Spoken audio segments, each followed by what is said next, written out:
Well,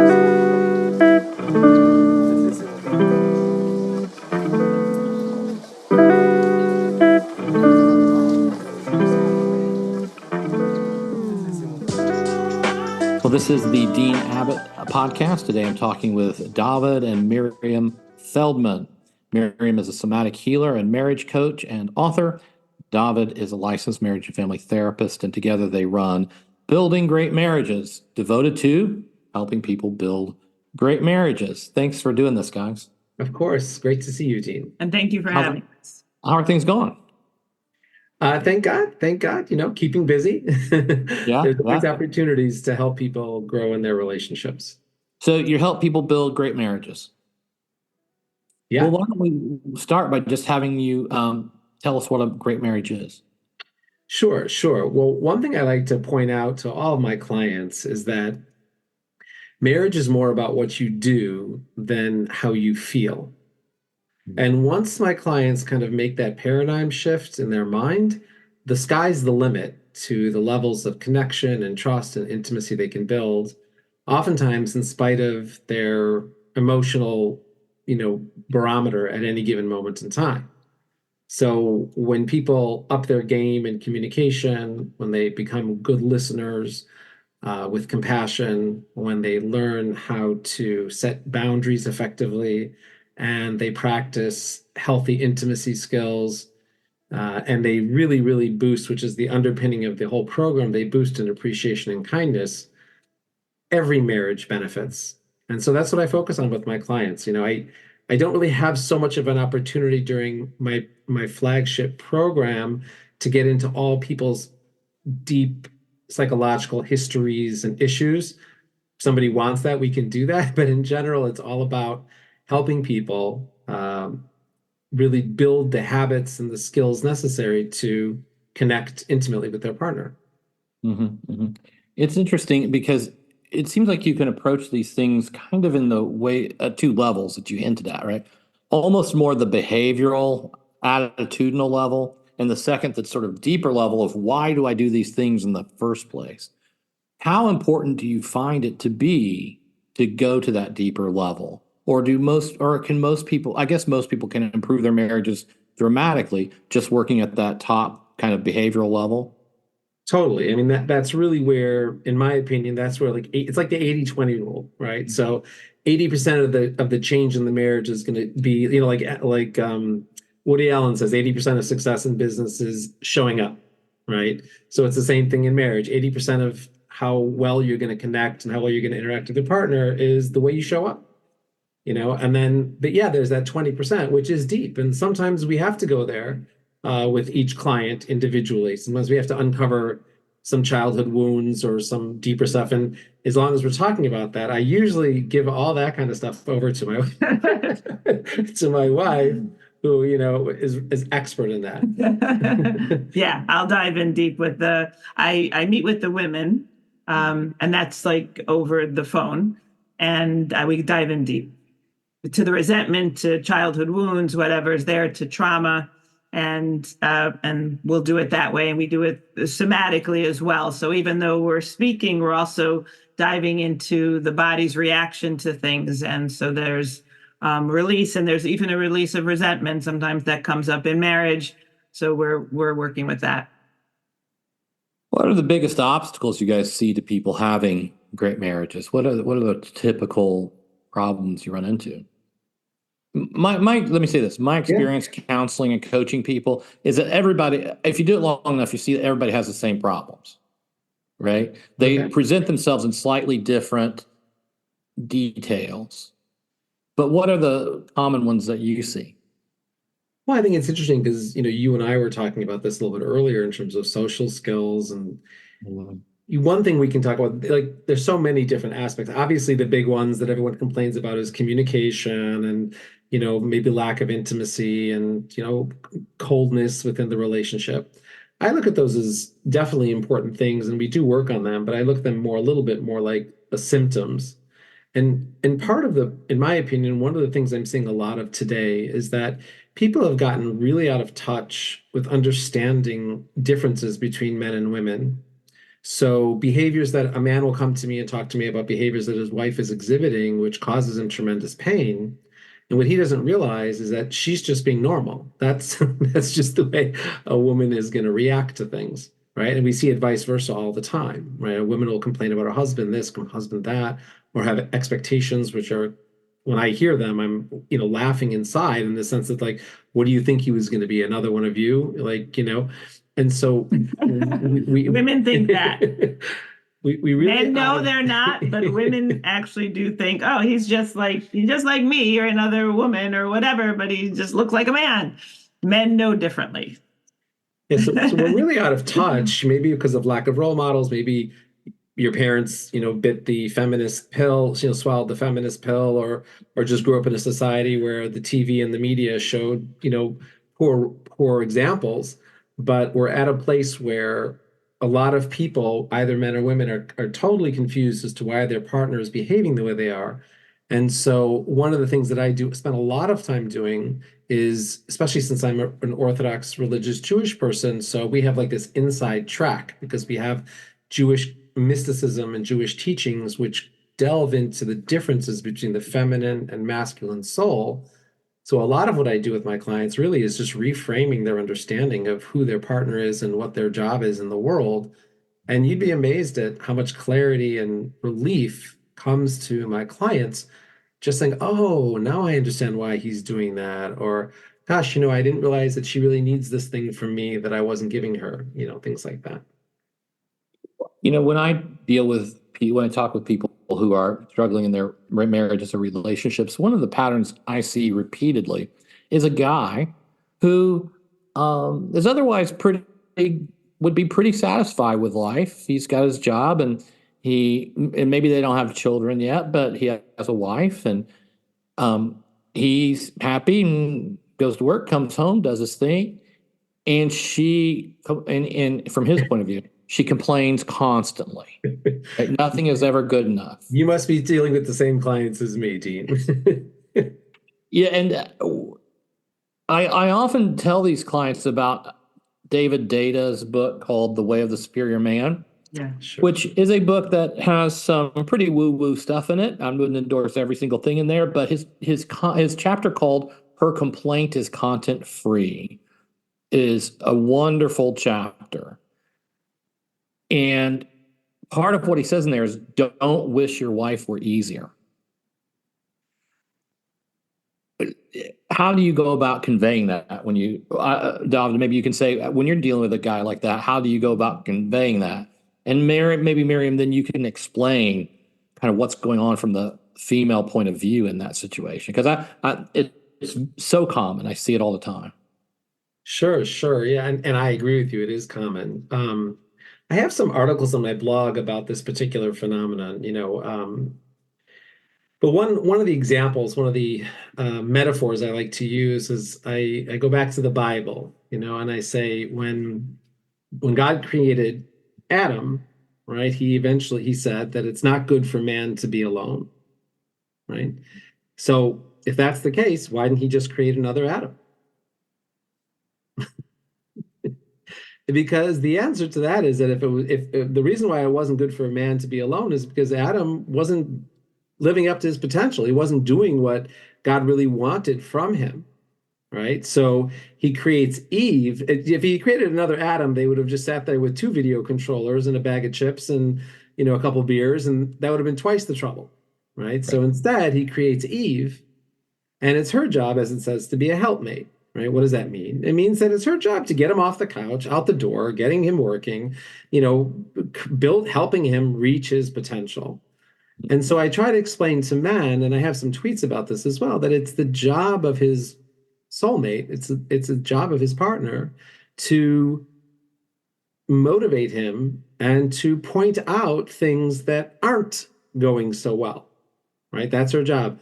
I even talk about, how men should have compassion on her because God created women with a specific type of eye that really focuses on what's not working. That's what she does. That's her job. Her job is to figure out all the ways that you could be better and to let you know. So she's actually doing her job when she does this. Now, that doesn't mean that there's room for disrespect or that they can't communicate it properly and all these different things. But we have to understand that we're not equal partners in that sense. We don't treat each other the same, and we don't have the same responsibilities and roles. So oftentimes it's very helpful to men because they can connect to that message because yeah, that's in reality that's how they see how their wife is showing up.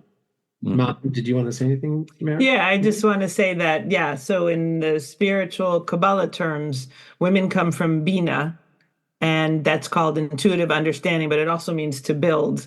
And so she's down here on this planet to kind of elevate what's in the material realm and to elevate it to the spiritual. So she's always looking for what's not right, what's lacking, what needs to be fixed. And so for women, if they want to do it in a respectful way, it's great to say, tap into their desires, like they want the door fixed or the light bulb changed or help with the kids. And it's best to say it like, I'd love help with the kids, or I'd like the door fixed, without expectation energy and without negative energy. And then that's also kind of sandwiched with, in the relationship with a lot of positivity and a lot of gratitude and appreciation. So women can have like a lot with the left eye, which means, again, from a spiritual viewpoint, that strictness. They can see things very in a strict way. And so the kind of inner work that a woman can do is appreciation and gratitude, not just for her husband, but just for things in general, what's going right in her world, what she's getting right in her world also. And that can really be like gold coins in the marriage bank account. One of the things I try to tell guys is that the typical response for a man when he hears his wife pointing out all the things that aren't right, is to think, okay, I'll just make a list of what she wants done, and then I'll do it, and then I can go sit back down, right? And then I can go play video games.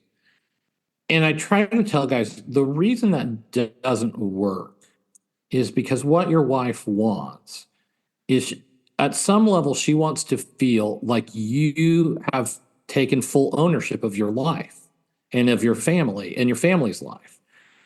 And just like Lois Lane doesn't have to tell Superman every day, don't forget to go fight crime today, she doesn't want to have to tell you to get up and be a family, be a father, be a husband, and those things.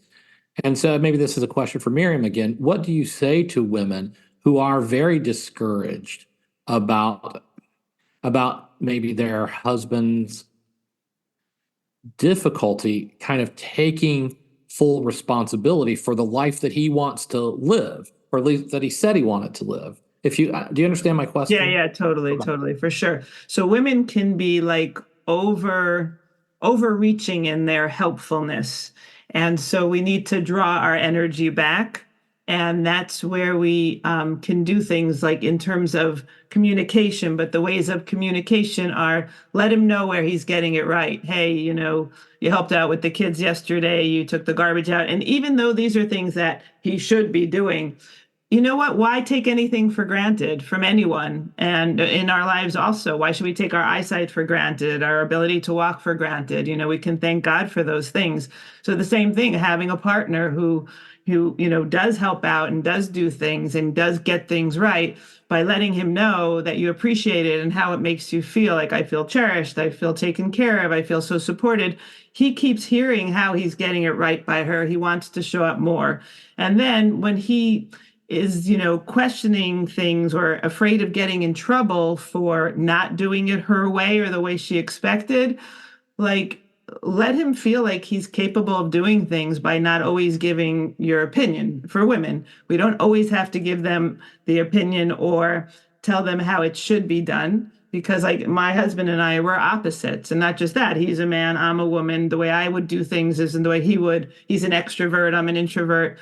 So why am I telling him how to do it and what's the right way to do it? Let me just stay in my lane and do it that way. So, and again, with that, women tapping into their desires and then stating it without the word you is just such a more freeing energy for him to kind of find his place in and feel built up and want to take more responsibility. So given that how common that dynamic is, what would you say maybe are the top 3 or 5 ingredients that have to be there for people to have a great marriage? And Well, are they the same? Are they the same on the husband's part and on the wife's part, or are there different ingredients on both sides that have to come together and make a mix?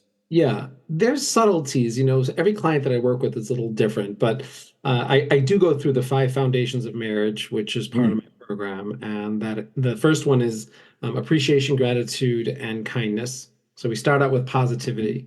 And it's really amazing. Just that first module alone tends to shift at least 50%.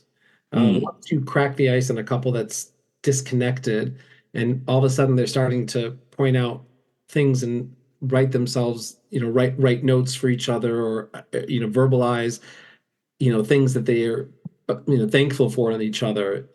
They soften up so much. One of the first exercises I do after in the very first session is I say to my clients, I'll say to him, because I meet them separately, so I don't really meet them together very often. I meet with the husband separately from the wife, and I'll ask the husband after he spends the first 40 minutes complaining. I'll say to him, "Okay, I've heard all that, and I see where you're coming from, but tell me, what are the 5 reasons you fell in love with your wife?" And before long, he's already at 25, 30 things that he's just rolling with it, and all these incredible things. And I'll read back to him the 30 things, and I'll say, my goodness, this is, you really married a winner here, because they're very lovely things 90% of the time, And he goes, you know what? I really did marry a special woman. And then the next question I'll follow up with him is, on a scale of 1 to 10, to what extent do you think your wife knows that this is how you feel about her? And there's usually a deep silence there. I said, by the end of this program, she's going to need to know. If I ask her, how does my husband feel about me? She needs to say these 30 things. mm, And that alone is like a huge shift that occurs throughout the program.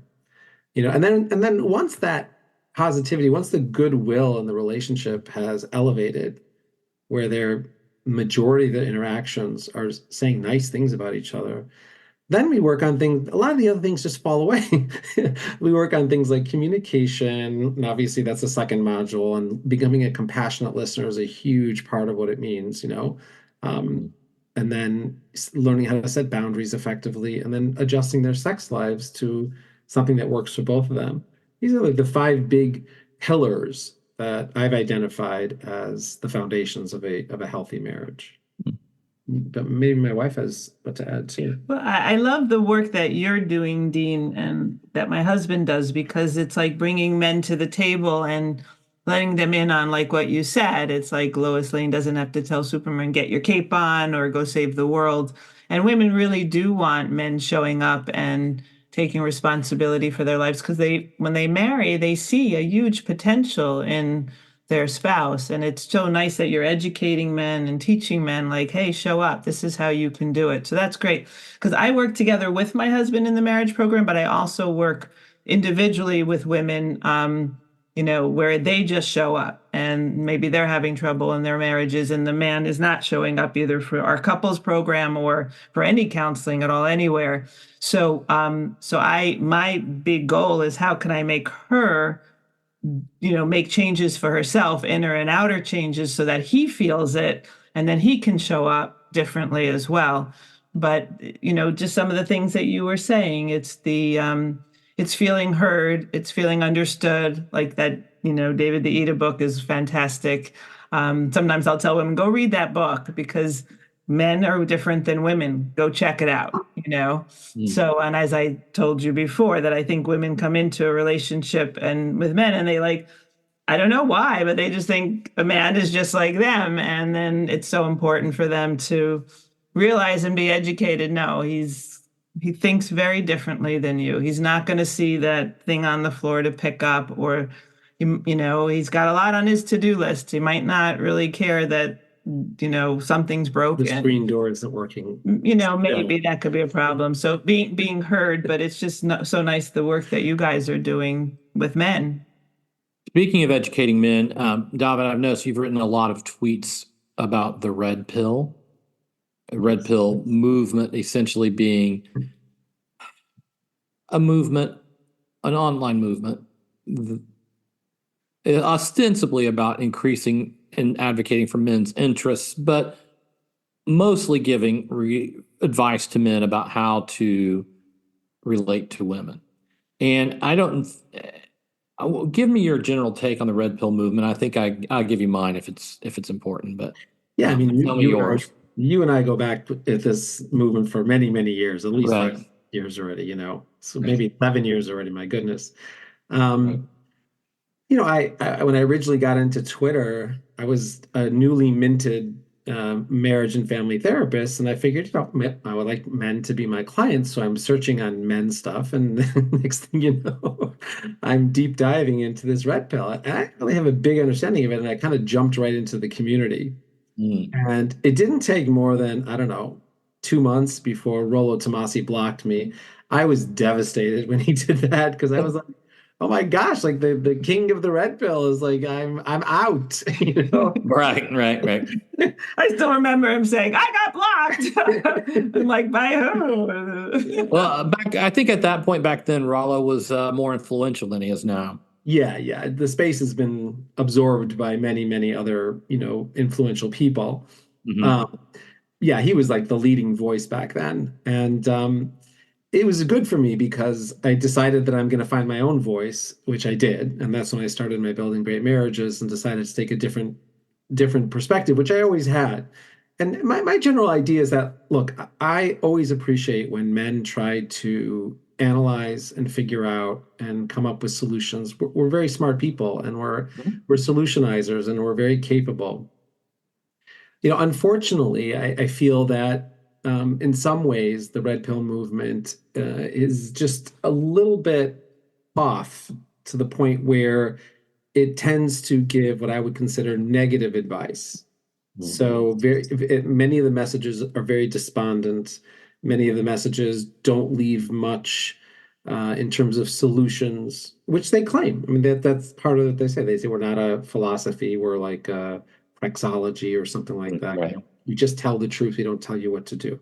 I don't think that's necessarily true. I think if you follow red pill leaders, you're going to have a very clear idea of what to do, which they claim that they don't. And you've gotten clients that have messed up. A lot of my clients come to me from my interactions with the red pill community. I'm sure yours are the same. And they're like, I did all this red pill stuff, and now my marriage is really screwed up.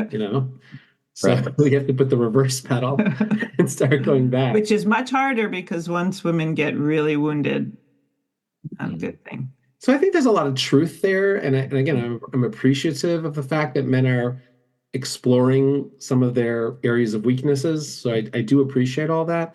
And I do think there's a lot of truth there. I just wish it was more wholesome, connecting, and positive. And I think if we have able to interject those, so I have a bunch of tweets called Escape the Red Pill of 1 to 150. And what I'll do is I'll take a red pill statement or myth or something like that, and then I'll explain how it's almost right, but it's not exactly right. Right. I'll give you an example. Like, for instance, women are hypergamous, right? So, and even Jordan Peterson talks about that. Sure. So it's not really something that's very controversial now, although I believe years ago when it was originally brought out, it probably was controversial. Yeah.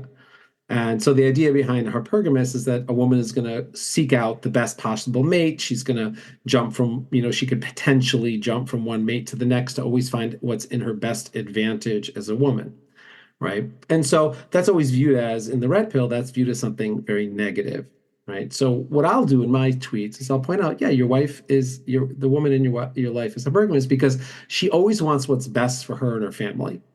So she's not satisfied like I am with a beer, a TV, and the couch. She's hypergamous. She wants us to have a better home, better education for the kids, better health care, better spiritual growth, better everything. And that's one of the that's part of the beauty of a woman, is that she's going to drive a man through her desire for improvement to be better, him and his family. So that's like the kind of twist that I'll put on it. So instead of using it as a sledgehammer against relationships, I use it as an energy that we can tap into to build relationships. It's interesting that you bring up the hypergamy thing, because one of the things I've said repeatedly about the red pill movement is that I started reading red pill stuff probably in 2007, so almost 20 years. And at that point, a lot of it was, the discourse was much more elevated. Some of it tended to be kind of academic, actually. And the notion of hypergamy has become, well, all of these red pill general rules of thumb. So rule of thumb, women are hypergamous, okay? Have become like rigid ideologies for so many guys. And so the way I talk about hypergamy is simply to say women want to be with a man they can look up to, which is essentially what it means, right? And if they have to choose between two men, they're going to lean toward choosing the one they look up the most to, right? And so much of the red pill stuff is, not only has it become for a lot of guys very rigid, like you're saying, like it doesn't just mean a woman wants to be with a man she can look up to. It means that she will leave you the second a more high status man comes along. Right. Like that's what it. It's she's not yours. It's just your turn. Right. And so and it becomes an ideology, and it becomes an exclusive ideology. This one principle becomes the key to explaining all female behavior and predicting all female behavior. And so while it might be a useful rule of thumb, it can't become this kind of all-encompassing ideology.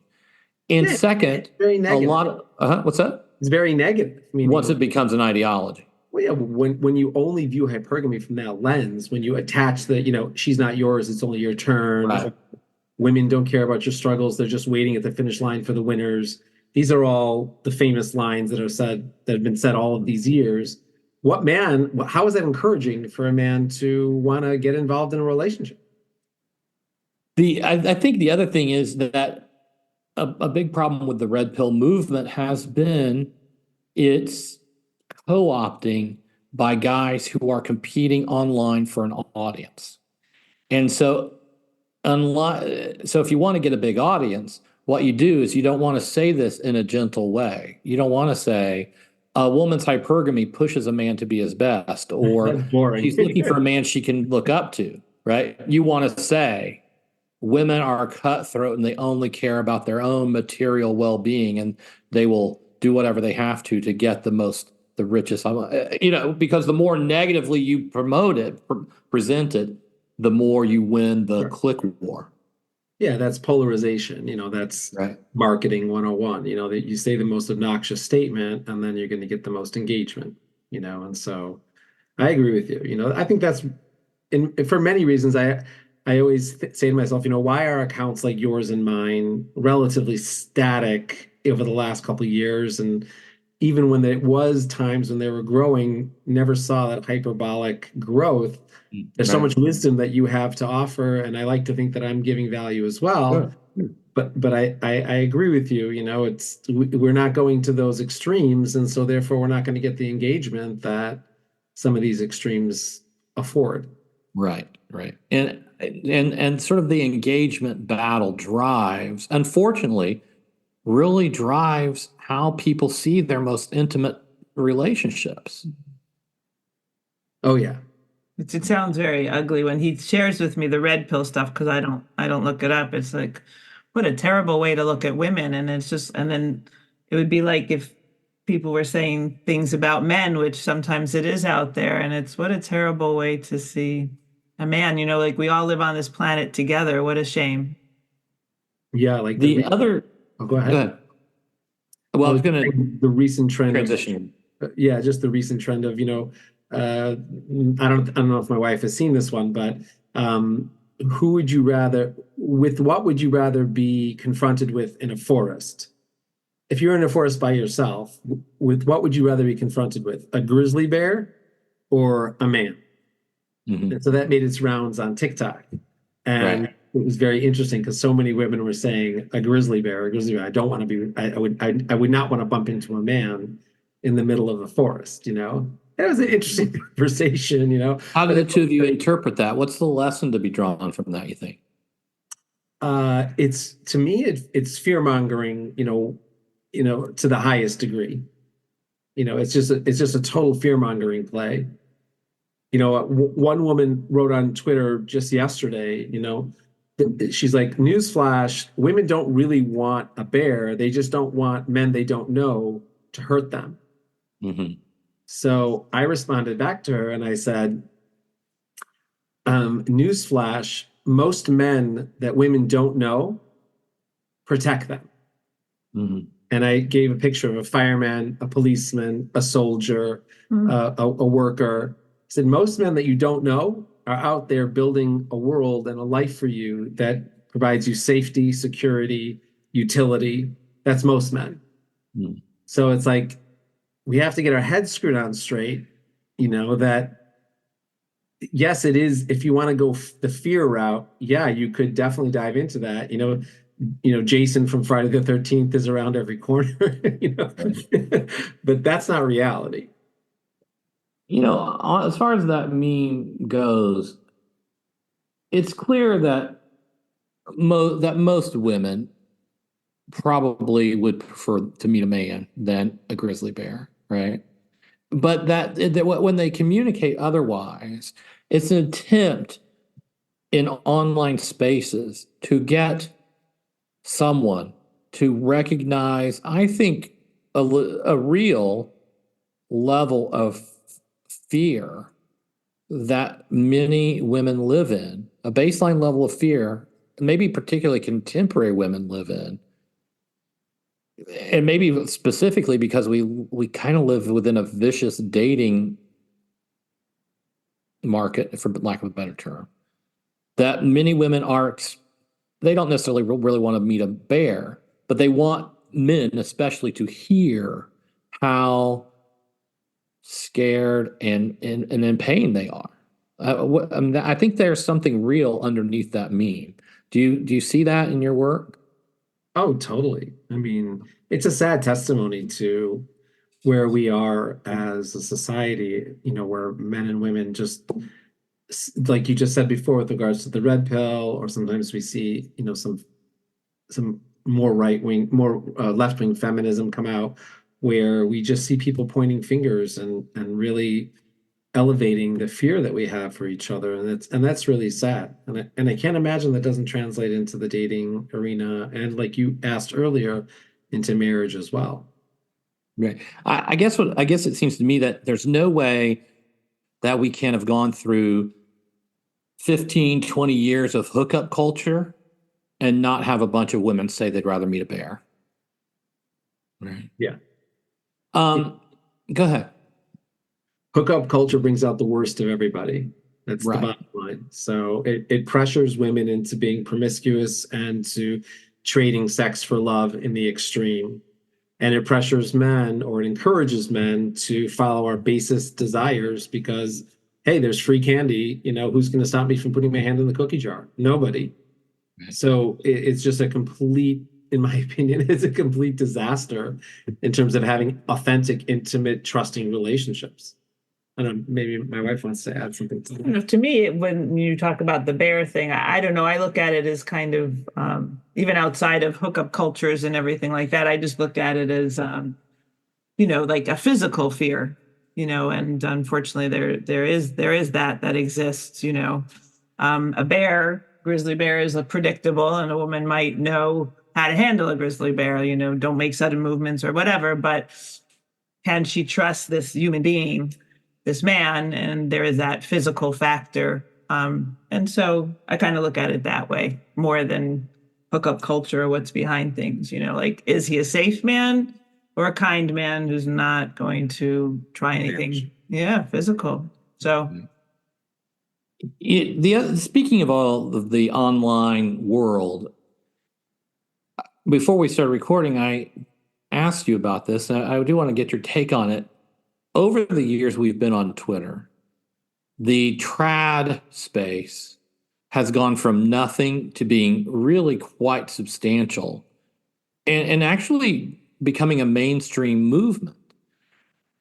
One of the things I notice about the trad thing is that it's often aesthetics driven and it often operates outside of any real religious tradition.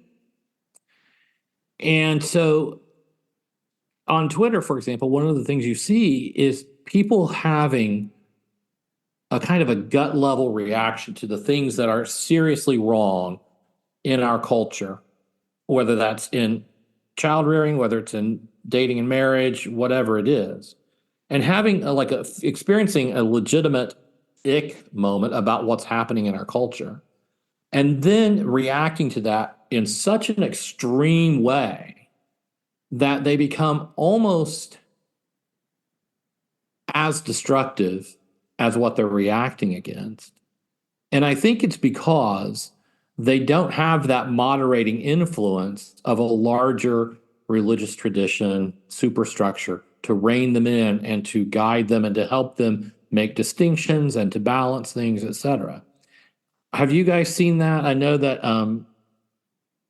you kind of working within a religious tradition, and what do you think about that? I mean, I'm a big fan of the trad movement. I think it's wonderful that people are discovering lifestyles, the lifestyle and value of our ancestors, and our culture. So I'm very pleased that people have made a motion and movement in that direction. Yeah, so am I, for the record. Yeah. I think there's a lot of growing pains that's occurring here. And people, I think you're right. Without the guidance of religion, without the guidance of the church, or we have, of course, the synagogue, people are going to struggle. They don't know, like you mentioned earlier, whether Candace Owens 17-day, what pre-wedding or pre-engagement period. Pre-engagement, thank you, is the right way to go, or whether or not it should be 6 months, which is a big trad number. 6 months. If you ask Leela or some of these other people, it's about 6, and my wife, holds about 6 months, or 2 years. I just saw, I think it was it today? The tweets that you were saying, if you're holding on to a boyfriend for 2 years or more, don't say yes, or just, break up with them, Mm-hmm. So I think there's a lot of questions. We're trying to recreate, like you mentioned, we're trying to create this value system sans religion, sans God. Right. So we're going to be confused. We're going to have, some areas of, dysfunction. Nobody does it as good as God does it, Right. and that's something that my wife and I see, in our circles, in our dating circles, because we're Orthodox and Hasidic Jewish. So we see it more scripted and more value driven, more character driven, and more purpose driven. So people come together on a little, it's not just about how you feel, even though that's definitely a part of it. And it's not about this idea that we don't need to date for a long time, although that's a part of it. It's, are we compatible in our physical, do we find each other attractive? But are we more compatible in terms of our values, where we're headed, what's important to us, how we want to raise a family, how we want to serve God, how we want to treat each other, what our cultural background is, and where we want to go in life. These are all questions that we ask each other before we get married, but they don't have to take a long time. You can sit with a woman for 3 or 4 dates and figure out, the top 10 things you need to know in order to give it a shot. The last thing I just want to say about it before I just give it over to my wife is that there's a big part of what makes, I believe, religious traditionalism very effective as well, which is that it extends past the dating phase.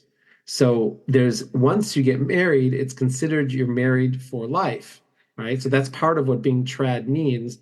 I'm hopeful that that's what everybody else today in the trad movement also agrees on, but it's that commitment aspect as well that really keeps the pre-marriage highs moving forward. Mm-hmm.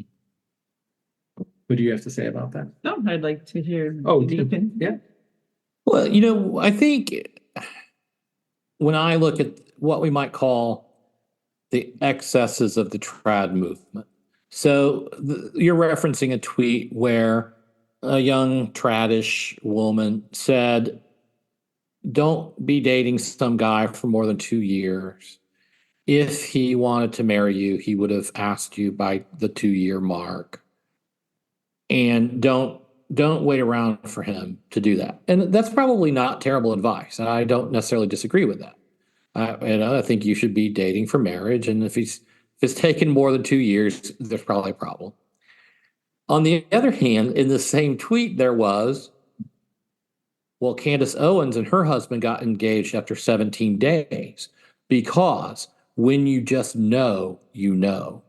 And that's the part that I take issue with, is when you just know, you know. Because that's the non-trad part. That's a good point. When you just know, you'll know.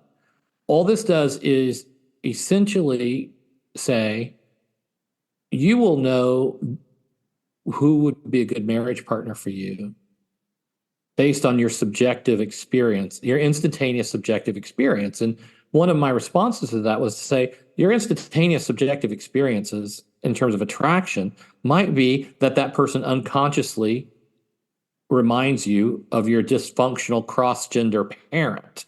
It might be your own projections. It might be that he's dressed in something that reminds you of something, the romantic lead in a movie you saw once. It for sure is, according to psychology, is for sure one of the above. That's right. For sure. Yeah. You don't actually see the person that you're dating until years later. Right. And until you're married. We were shocked. We dated at 17 and 18, and then when we married, it was just like, who are you?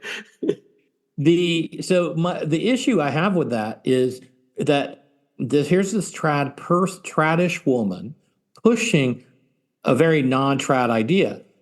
When you explain, dating as Orthodox Jews, it's highly structured by your community, and it's not about how long it takes. It's about pulling both of you out of your subjective feelings as the decisive factor. And so I found all of that tweet to be kind of confused. And like you said, a young person who's fumbling for something more traditional, but has not really thought it through. And I find that a lot of these young tradish people, they really want a rule for everything. So give me a rule for exactly how long people should date. And I think it would benefit a lot of those people to hear others talk more about the role of wisdom and wisdom as a characteristic you develop for dealing with life morally and prudently when there are no rules. Mm. Right? Yeah, for sure. Mm-hmm. But everybody wants desperately to connect, right? And we're all searching for the easiest and the most straightforward and the quickest and the best way to connect, and especially when it comes to men and women's relationships. So here, with 17 days and it's kind of like, I totally agree with your take on it, on one hand. On the other hand, it's kind of like, I'm happy for this lady in the sense that she's coming out there and she's saying, you know what, the traditional rules of, first we date, then we move in together, then we get jobs, and then we, try to figure out, see if we're quote unquote compatible. She's kind of breaking that sickness in a way, yes, that dysfunctional narrative that we've been utilizing that keeps people perpetually dating because they never know when it is the time to pull the trigger, men or women. Mm-hmm. Right.